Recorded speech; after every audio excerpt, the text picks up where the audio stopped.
నిన్నటి వరకు బద్ధ శత్రువులు పచ్చగడ్డి వేస్తే బగ్గుమణేలా రెండు దేశాల మధ్య శత్రుత్వం నెలకొంది. ఏ క్షణంలోనైనా యుద్ధానికి దిగే అవకాశం ఉందని నివేదికలు వెలువడ్డాయి. కానీ ఇప్పుడు ఆ శత్రువులే స్నేహితులుగా మారుతున్నారు. ఇప్పటికే శత్రుత్వాన్ని వీడే దిశగా ఇరు పార్టీలు అడుగులు వేశాయి. మరీ ముఖ్యంగా ఉమ్మడి శత్రువు సుంకాల రాక్షసుడు ట్రంప్ను ఎదుర్కొనేందుకు సిద్ధమవుతున్నాయి. ఇంతకు ఈ ఇరుగు పొరుగు దేశాల సంబంధాల్లో తాజా పరిణామం ఏంటి?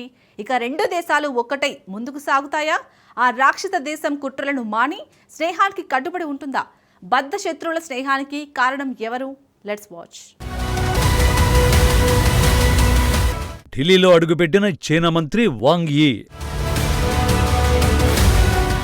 19న మోడీకి జిన్పింగ్ సందేశం అందిస్తారా? బద్ధ శత్రువుల స్నేహానికి కారకులు ఎవరు?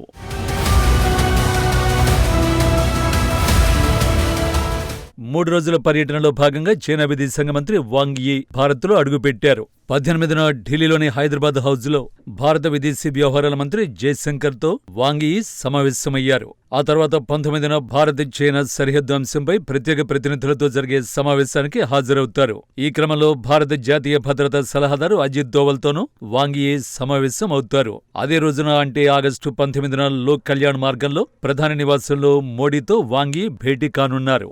3 ఏళ్ల తర్వాత తొలిసారి వాంగ్ భారత్లో పర్యటించనున్నాడు. వాంగ్ యీ ఎజెండా ఏంటి? ప్రధానంగా సరిహద్దు పరిస్థితిపై చర్చించనున్నారు. భారత్ చైనా దేశాలు 3400 కిలోమీటర్ల సరిహద్దును పంచుకుంటున్నాయి. ఇప్పుడు సరిహద్దు ఉద్రిక్తతల్ని తగ్గించుకోవడానికి సైన్యాన్ని తగ్గించేందుకు ఇరు దేశాలు సిద్ధంగా ఉన్నాయి. తూర్పు లడఖ్లో 2020లో చైనా సైన్యం భారత భూభాగంలోకి చొరబాటుకు యత్నించింది. అప్పటి నుంచి ఇరు దేశాల సరిహద్దులో ఉద్రిక్తతలకు దారితీసింది. ద్వైపాక్షిక సంబంధాలు పూర్తిగా తెగిపోయాయి. అయితే ఇటీవలి పరిణామాలతో ఇరు దేశాల మధ్య సంబంధాల పునరుద్ధరణకు అడుగులు వేగంగా పడుతున్నాయి. వాంగ్ యీ పర్యటనపై అటు చైనాలోనూ ఇటు భారత్లోనూ పరిశీలకులు నిశితంగా అబ్జర్వ్ చేస్తున్నారు. భారత్ చైనా నిన్నటి వరకు బద్ధ శత్రువులు. రెండు సూపర్ మిలిటరీ పవర్స్ సరిహద్దుల్లో పొంచి ఉన్నాయి.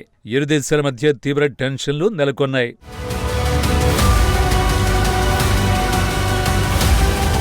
ఇప్పుడు భారత్ చైనా దేశాలు స్నేహగీతం పాడుతున్నాయి. సంబంధాల పునరుద్ధరణకు వేగంగా అడుగులు వేస్తున్నాయి. వ్యూహాత్మక పునర్సమీక్ష జరుగుతోంది. ఇరు దేశాలు మళ్లీ పర్యాటక వీసాలను జారీ చేస్తున్నాయి. త్వరలో డైరెక్ట్ విమానాలు నడిపేందుకు కూడా సిద్ధమవుతున్నాయి. ఎగుమతులు, పెట్టుబడుల నిబంధనలను ఇరు దేశాలు సడలిస్తున్నాయి. ఈ నెలాఖరులో ప్రధానమంత్రి నరేంద్ర మోడీ చైనాలో పర్యటించనున్నారు. 7 ఏళ్ల తర్వాత తొలిసారి డ్రాగన్ కంట్రీని సందర్శించనున్నారు. సో డ్రాగన్ ఏనుగు కలిసి డాన్స్ చేసేందుకు సిద్ధమవుతున్నాయన్నమాట. దీనికి సంబంధించి తాజా అప్డేట్ వచ్చేసింది. డ్రాగన్ దేశానికి భారత్ డీజిల్ను పంపింది. ఈ కార్గో ఇప్పటికే చైనాకు బయలుదేరింది. 2021 తర్వాత చైనాకు తొలిసారి డీజిల్ను ఇండియా పంపుతోంది. ఈ కార్గో షిప్మెంట్ ఎంత పెద్దది? సుమారు 5 లక్షల బ్యారెళ్ల డీజిల్ని చైనా దిగుమతి చేసుకుంటోంది. నిజానికి ఈ కార్గోలో డీజిల్ను జూలైలోనే నింపారు. ప్రాథమికంగా దీన్ని మలేషియాకు భారత్ ఎగుమతి చేసింది. కానీ ఇప్పుడు ఆ షిప్మెంట్ను చైనా వైపు మళ్లించారు. నిజానికి ఏప్రిల్ నుంచే భారత్తో స్నేహానికి చైనా ఆరాటపడుతోంది. డ్రాగన్ ఏనుగు డాన్స్ చేయాలని ఏప్రిల్ 1న చైనా అధ్యక్షుడు జిన్పింగ్ పిలుపునిచ్చారు. చైనా భారత్ మధ్య దౌత్య సంబంధాలు 75 ఏళ్లను పూర్తి చేసుకున్నాయి. ఈ నేపథ్యంలో భారత రాష్ట్రపతికి చైనా అధ్యక్షుడు లేఖ రాశాడు. నిజానికి ఏప్రిల్లో అమెరికా చైనా మధ్య వాణిజ్య యుద్ధం మొదలైంది.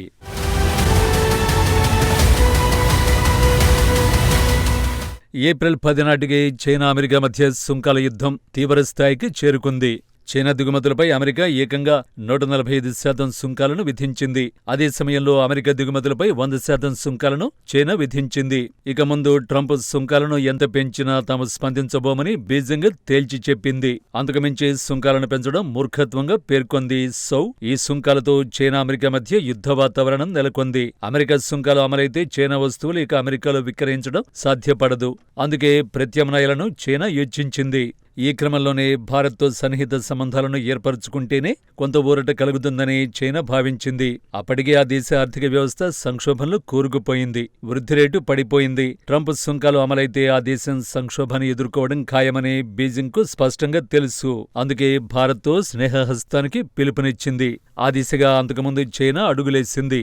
బ్రిక్స్ సదస్సులో భాగంగా రష్యాలో కజాన్లో ప్రధాని మోడీ జిన్పింగ్ సమావేశమయ్యారు. ఇరు దేశాల సరిహద్దు ఉద్రిక్తతల్ని తగ్గించాలని నిర్ణయించారు. ఆ మేరకు లడఖ్లో ఇరు దేశాలు సైన్యాన్ని వెనక్కి తీసుకున్నాయి. దీంతో ఇరు దేశాల మధ్య సంబంధాలు చక్కబడుతాయని అందరూ అంచనా వేశారు.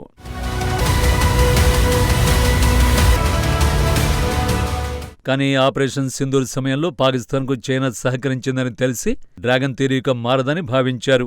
ఇక ఇరు దేశాల మధ్య సయోధ్య సాధ్యం కాదని అనుకున్నారు. కానీ చైనాను వెంటాడి వేటాడిన అదే భారత్పై ట్రంప్ సుంకాల దాడికి దిగాడు. తొలుత భారత్పై 25% సుంకాలను విధించాడు. ఆ తర్వాత రష్యా చమురు కొనుగోలు చేస్తుందన్న కారణంగా ట్రంప్ మరో 25% సుంకాలను విధించాడు. తొలుత విధించిన 25% సుంకాలు ఇప్పటికే అమల్లోకి వచ్చాయి. ఆ తర్వాత విధించిన 25% సుంకాలు ఆగస్టు 27 నుంచి అమల్లోకి రానున్నాయి. సో ఆగస్టు 27 నుంచి భారత్పై 50% సుంకాలు అమలు కానున్నాయి. ఈ నేపథ్యంలో భారత్ సైతం ప్రత్యామ్నాయ మార్గాలపై దృష్టి సారించింది. ఈ క్రమంలో చైనాతో జట్టు కట్టేందుకు సిద్ధమైంది. ట్రంప్ను సింగిల్ గా ఎదుర్కొనడం అసాధ్యమని భారత్ భావిస్తోంది. పైగా డ్రాగన్ కు కూడా ట్రంప్ శత్రువు. ట్రంప్ సుంకాల నుంచి తప్పించుకునేందుకు ఇప్పుడు భారత్కు కూడా ఉన్న ఏకైక మార్గం చైనానే. ఎస్సీఓ సమావేశం తర్వాత చైనా అధ్యక్షుడు జిన్పింగ్, మోడీ చర్చించనున్నారు. ఈ సమావేశం తర్వాతే భారత్ చైనా మధ్య నేరుగా విమానాల రాకపోకలు మొదలు కానున్నాయి. ఇప్పటికే భారత్కు చెందిన ఎయిర్ ఇండియా, ఇండిగో విమానయాన సంస్థలకు మోడీ ప్రభుత్వం ఆదేశాలు జారీ చేసినట్టు తెలుస్తోంది.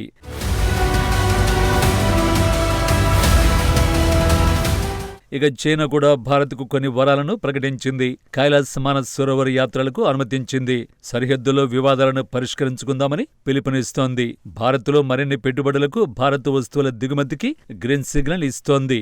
వాంగ్ యీ రాకతో ఇరు దేశాల మధ్య సంబంధాలు మరో లెవెల్కు చేరుకునే అవకాశం ఉంది.